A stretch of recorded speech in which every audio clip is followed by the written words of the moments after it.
السلام علیکم ورحمۃ اللہ وبرکاتہ۔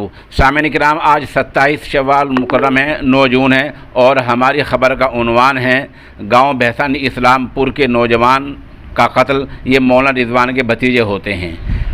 یہ مولانا رضوان کا بھتیجا بی ایڈ ہے، اعلیٰ تعلیم یافتہ ہے۔ یہ ہریانہ میں کسی کام سے گیا تھا، واپسی میں اس کی 3 دن سے لاپتہ تھا، اس کی لاش ملی ہے اور یہ بظاہر قتل کا معاملہ ہو رہا ہے۔ پولیس اس کی تفتیش کر رہی ہے۔ گاؤں میں گھر کا ماحول ہے۔ اسی گاؤں سے سوشل انڈیا نیوز کے ساتھ جناب قاری محمد اجمل جڑے ہوئے ہیں۔ آپ ان کی آڈیو آواز سنیں، وہاں ماحول کیسا ہے، کس طرح قتل ہوا ہے، کس طرح ماحول ہے، ان کی آواز سنیں۔ السلام علیکم ورحمۃ اللہ وبرکاتہ۔ وعلیکم السلام ورحمۃ اللہ وبرکاتہ۔ بھیسانی سے جناب قاری اجمل صاحب بول رہے ہیں؟ جی حضرت۔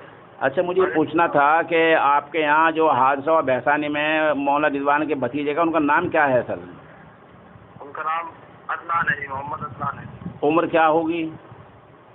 26 سال جی۔ اور تعلیم کیا ہے اس بچے کی؟ بی ایڈ کر رکھی جی۔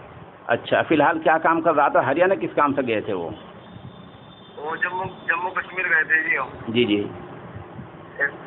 فوجی کو لے گئے تھے، جموں کشمیر چھوڑ لگے تھے۔ ہاں ہاں جی جی۔ ایکسیڈنٹ۔ تو واپسی میں قتل کا کیا شبہ ہے؟ ایکسیڈنٹ ہوا ہے یا کسی نے قتل کیا ہے، کیا ہوا ہے؟ بس پنجاب کا ضلع زیرکپور پڑتا ہے جی۔ ہاں وہاں سے آپ کی گاڑی۔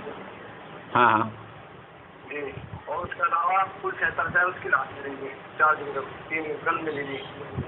اچھا، تو بظاہر قتل کی بات ہے؟ جی ہاں، قتل کی بات ہے جی۔ اچھا، میت کب تک آ جائے گی یہاں گاؤں میں؟ فی الحال ان کے گھر کا ماحول کیسا ہے؟ غم کا ماحول ہے جی، ماتم پسارا ہوا ہے جی۔ اچھا، کون سا گاؤں ہے یہ؟